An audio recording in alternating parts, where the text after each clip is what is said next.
Hey everyone, welcome back to Reading with Tatiana. Today I'm doing a book review on the classic Lord of the Flies by William Golding, and I gave this book a 3 out of 5. Before I get into my book review, I just want to do my booktuber recommendation. I started this segment because I think it's great to share what different creators and booktubers there are in this community. So today's booktuber shoutout is Kushi Kishore. She came across my newsfeed recently when she commented on one of my videos. She just started her booktube 3 months ago, and she has pretty regular content. She does your usual book haul, your book reviews, and that kind of stuff, but she has a focus on a lot of female protagonists and also the Asian community as well. So I just want to give Kushi a shout out. I will also link her channel down below if you want to check out her booktube. Before I get into my full review, as always, I would appreciate if you hit the subscribe button, if you give this video a thumbs up, and if you've read this book yourself, Lord of the Flies, and have any comments, I would love to hear them down below to have a discussion. Now I'll talk a bit about the author, William Golding. So he is born in the UK. He was born in 1911. He passed away in 1993 at the age of 81. He is a novelist, a playwright, and a poet. He has actually won the Nobel Peace Prize for Literature. And even though he is most famous for his debut novel, Lord of the Flies, he has written lots and lots of works that are fiction, non-fiction, and poetry as well. I think when I check, he had over 40 fictional books that he's written. So he is obviously a very well-versed and well-written writer. As I mentioned earlier, Lord of the Flies is William Golding's debut novel, and it was written in 1954. And the genre I would call it is obviously fiction. I try to be more specific, and I feel like it's a tie between maybe nature versus nurture and also like a thriller, depending how you read this book. I feel like I'm the last person to have read this book for the first time because it wasn't part of my high school curriculum, and I feel like this book is definitely thrilling for me to read. I feel also a bit of violent, maybe a bit of horror. So yeah, definitely that genre of that kind of book, maybe survival as well. This review will be really short because I feel like, as I said, everyone has read this book and kind of knows what the book is about. And also, I don't want people to use my video as to help for their homework assignment too much.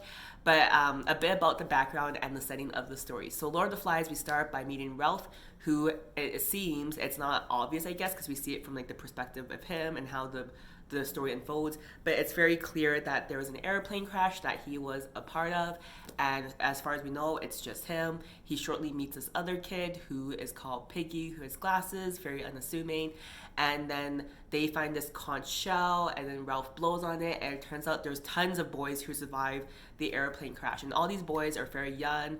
I think there was like the little ones who are maybe 5 and under, and there's like boys from 6 to maybe at the most 12 or 14. I'm not really sure how old the main characters were. And then we slowly at first see these boys surviving on this deserted island. There's obviously no adult survivors, and very quickly we see the struggle of power between Ralph and Jack, this other guy. We see the priority that they take trying to survive on this island. Like, do they try to keep a fire going to make a smoke signal? Do they try to hunt for food? And the story is very simple, where it's just a bunch of boys stuck on the island trying to survive and find their way home. But then the story quickly like moves at a quick space where you see them being like savages or being very cruel to each other. And I think it's a reflection of nature versus nurture. Like, you know, nurture, we are told to grow in a society where we all get along, and, you know, we try to make decisions democratically and vote and that kind of stuff. But then also nature, the man, like, you know, we want to survive, we want to put power over each other. So the book kind of quickly devolves into that, and, you know, then without spoiling the book, the Lord of the Flies comes, and it's just like, who is this beast? Who is this Lord of the Flies? And it's very interesting. So that's kind of a quick summary of the book. I'll quickly go over the main characters. So the first character who we meet right at the beginning, his name is Ralph, and he ultimately becomes the elected leader for the tribe. He meets Piggy, who I mentioned before, who has glasses and very unassuming. He's kind of the kid that always gets kind of like bullied and that kind of stuff. And then later we meet Jack, who is kind of Ralph's like mortal enemy, and they kind of butt heads a lot on how the tribe should operate. And then there's also a bunch of other characters. There's like these twins, and then also there's this guy called Simon, who's important because he is the first kid who has the experience or an encounter with the beast. And then I also mentioned earlier, they also call anyone that's under like 5 or 6 the little ones, who are kind of seen as comical in the book because they just want to play and they have fun, and they all always kind of operate as a group. So those are the main characters in Lord of the Flies. Common themes in this book. I would love to hear what were some common themes that you talked about when you read this book in high school, because I never got that experience. So common themes that I noticed is the idea of nature versus nurture, or in this case specifically civilization versus savagery, like how easy it is for these boys to just go into chaos and just run buck wild on the island. Other common theme I noticed is because Jack and Ralph butt heads and try to convince people to be on their sides, that we quickly see how mob mentality can happen. And in this book, because they're all kids, it just seems so silly and so crazy. But the thing is that a lot of things that happen in this book is happening in a society nowadays in different mediums, and it is something that can happen even if you think the best of people. So it's not that crazy to think about at all. To tie on to that previous theme, I think other common theme I noticed is how hard it is to rally a group of humans to be efficient or effective, as that's something that Ralph and Jack both struggle with as leaders of the tribe at different points.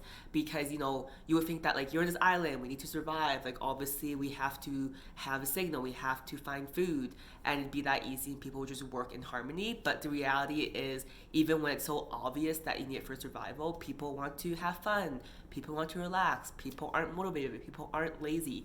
So this book was like really fun, interesting for that, just to see how it's so, the medium in that it's boys stranded on an island is so abstract, but the thing is that everything that happens on this island you can apply to so many aspects of our society right now. You can see all around us at any point.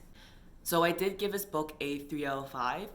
Things I didn't like about this book is, the first thing is I am floored that this is a high school curriculum novel, because as an adult reading this book, I felt this novel was super violent.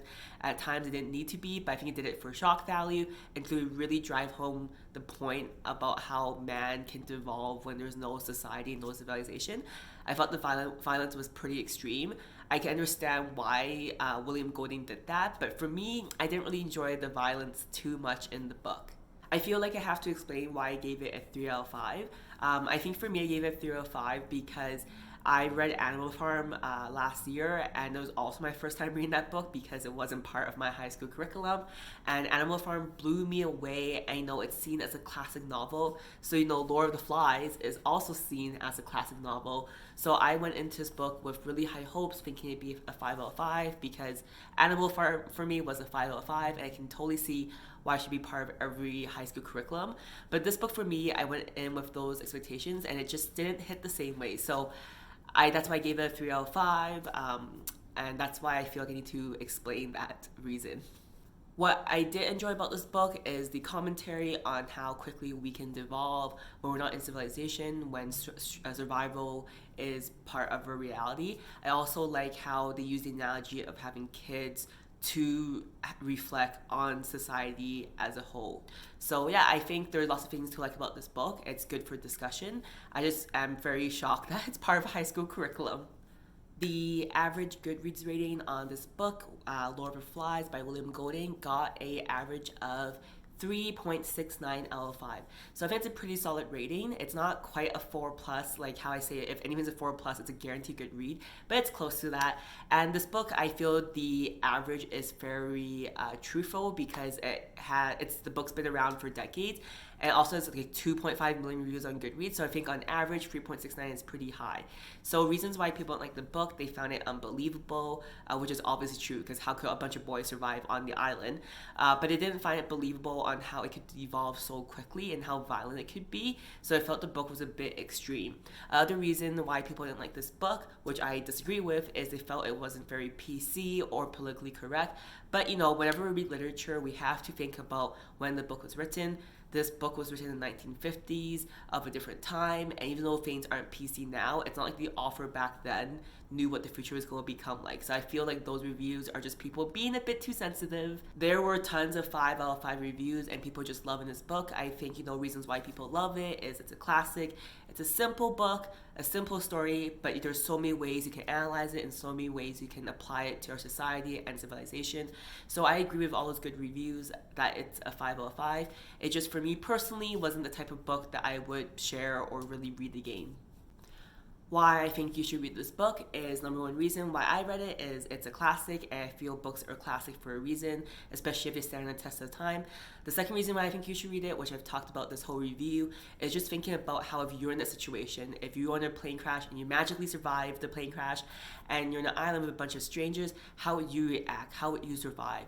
Would you would decay to violence? Would you maybe have a great utopian society? Who knows? So I feel the book is good to read. It's a pretty short book, so like, even if it's not your type of book, I think it's worth reading just to, participate in that you have read this classic book.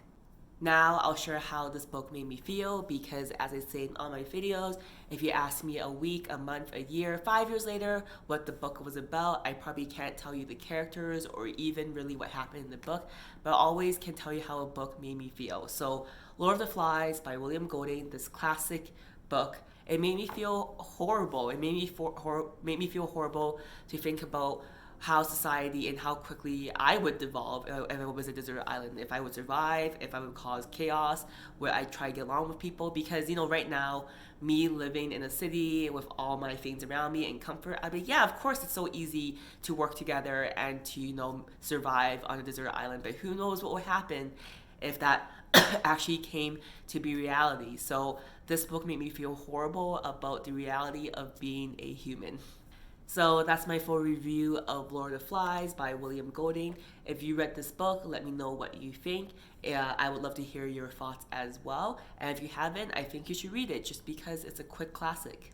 And if you want to join me for my next book review, I am currently reading The Department of Rare Books and Special Collections. It's a very long novel name, and it's by Eva Jurczyk, and it's about a library in a university, the Department of Rare Books and Special Collections, and a very expensive book goes missing. So we want to know what happened to this book and how can we find it. Thank you for watching my review until the very end. I always appreciate it.